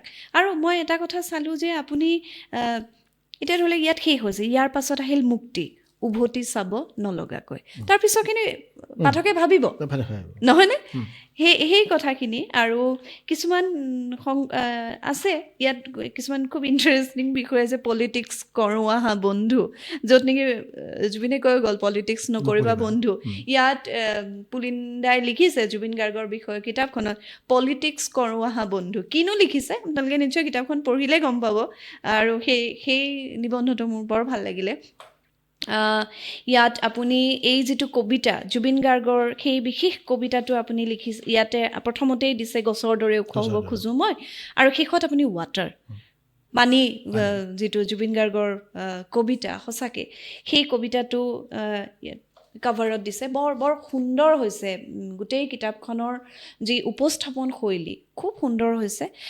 আৰম্ভণিত এইটো কাভাৰত এয়া আছে আৰু পিছফালে এয়া মই আকৌ এবাৰ কৈছোঁ কিমান বিশাল এই সাগৰ কিমান বিশাল পুলিন্দা আমি ঢুকি নাপাওঁ আমি জুবিন গাৰ্গকো ঢুকি নাপাওঁ এইটো কেতিয়াও সম্ভৱ নহ'ব মই ভাবোঁ আমাৰ প্ৰজন্মই অন্তত জুবিন গাৰ্গক ঢুকি নাপায় পাছত কোনোবা যদি আহে তেওঁ পাবও পাৰে পোৱাটো সঁচাই প্ৰজন্মত মই দেখা নাই যে কোনোবাই জুবিন গাৰ্গক ঢুকি পাব পাৰিব মই ক'লোঁ ইয়াৰ কথাটো যে সেই উচ্চতা তেওঁ অকল ওখই নাছিল ন বিশালো আছিল একে সময়তে ওখ আৰু বিশাল হোৱাটো বৰ সহজ নহয় তাৰ কাৰণে সাধনা লাগে জুবিন গাৰ্গে সেই সাধনা কৰিছিল তাৰ কিছু কথা আমি দেখিছিলোঁ এতিয়া ষ্টুডিঅ'ত কাম কৰাৰ পদ্ধতি পিছৰ ফালে হুলস্থুলীয়া কাৰবাৰ হৈ গ'ল সেইটো বেলেগ কথা কিন্তু প্ৰথম পৰ্যায়ত যিখিনি কাম তেওঁ যেনেধৰণে কৰিছিল গোটেই ৰাতি ষ্টুডিঅ'ত বহি থাকিব পৰা এটা সুৰ এটা সৃষ্টি কৰা বৰ ইমান সহজ কাম নহয়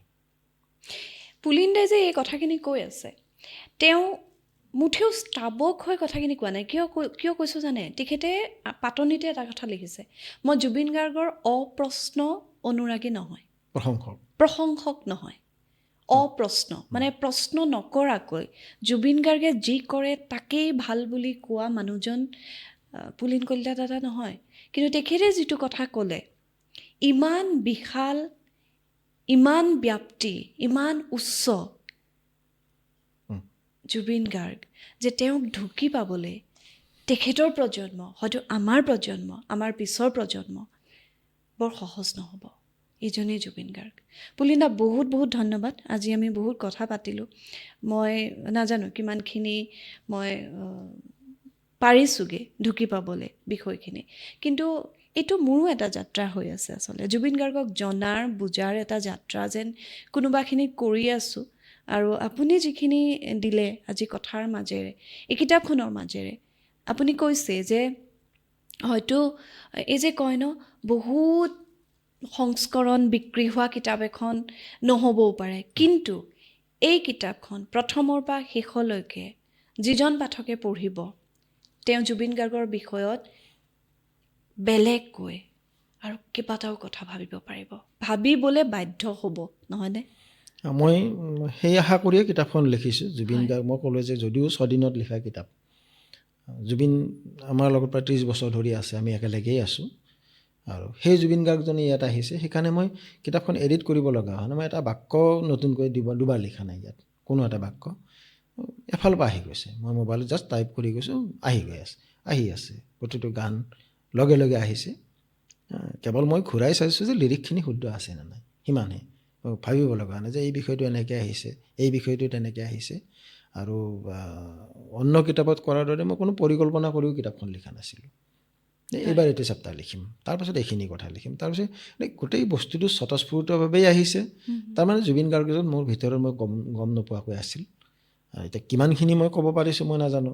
মই জুবিন ক'লোঁ যে জুবিন গাৰ্গক বুজা ঢুকি পোৱা সম্ভৱ নহয়, যিমানখিনিলৈকে ঢুকি পালোঁ সেইধৰণে কৰিলোঁ। আৰু বেটুবাৰটোতো মই সঞ্জীৱক কৈ সেইধৰণে কৰিছোঁ। খুব সুন্দৰ মই হৈছে। সাগৰৰ ফটোখন দিয়া নাই, জুবিন গাৰ্গৰ ফটো মই বেটুপাতত দিয়া নাই অন্যই দিয়াৰ দৰে, কিন্তু এখন সাগৰ আছে। আৰু মই সন্তুষ্ট সঞ্জীৱৰ এই কামটো লৈ। হয়, হয়, হয়। মই সন্তুষ্ট, সঞ্জীৱৰ প্ৰতিটো কামেই ভাল, কিন্তু তাক যেতিয়া কৈছোঁ যে মোক এই বস্তুটো লাগে, আৰু কিতাপখনৰ ক'তো জুবিন নামটো নাই। নাই। হয়। মই জুবিন ইমান বিশাল সাগৰো দিব পাৰিলোহেঁতেন, মোৰ নাই দিয়া। মোৰ কথাটো হ'ল, যিসকলে জুবিনক সঁচাকৈ জানিব বিচাৰে, নামটো চাই তেওঁলোকে কিতাপ কিনিব নালাগে, বিষয় চাওক। আৰু সেইকাৰণে মই ভাবোঁ যে এইখন সাংঘাতিক কিবা বহুত সংস্কৰণ ওলাব, আশাও কৰা নাই। কিন্তু যিখিনি পঢ়ুৱৈৰ হাতলৈ যাব, তেওঁলোকে ভালকৈ পঢ়ক, তেওঁলোকে ভালকৈ বুজক। আৰু জুবিনৰ কামকো প্ৰশ্ন কৰক। পৃথিৱীত কোনো মানুহেই নিৰ্ভুল হ'ব নোৱাৰে, কোনো মানুহে অভ্ৰান্ত হ'ব নোৱাৰে, সকলোৰে ভুল হয়। হস্তিৰো পিছৰে পাওঁ বুলি কথা এষাৰ আছে। গতিকে মানুহে ভৰি পিছলে, য'তে ত'তে পিছলে, গতিকে জুবিন গাৰ্গৰো পিছলিব পাৰে। সেই প্ৰশ্নখিনি মনত ৰাখি এজন মানুহ হিচাপে জুবিন গাৰ্গক আমি ঈশ্বৰ পুত্ৰ কৰাৰ কোনো প্ৰয়োজন নাই। জুবিন গাৰ্গ মানৱীয় গুণেৰে সম্পৃক্ত এজন মানুহ আছিল। জুবিন গাৰ্গক মানুহে সেইধৰণেই ভাল পালে, সেইধৰণেই জুবিন গাৰ্গক অনুগমন কৰিব বিচাৰিলে, মই ভাবোঁ জুবিন গাৰ্গৰ প্ৰতি বেছি শ্ৰদ্ধা জনোৱা হ'ব। হয়, এইখিনি তেখেতৰ মূল কথা। আৰু এই কিতাপখনে আপোনাক কৈছোঁৱেই, ভাবিবলৈ সুৰুঙা দিব। আৰু ইয়াত হয়, ক'তো জুবিন গাৰ্গৰ নাম উল্লেখ কৰা নাই। জুবিন গাৰ্গৰ এই কভাৰটোত কোনো ধৰণৰ তেখেতে নাম, ফটো ব্যৱহাৰ কৰা নাই।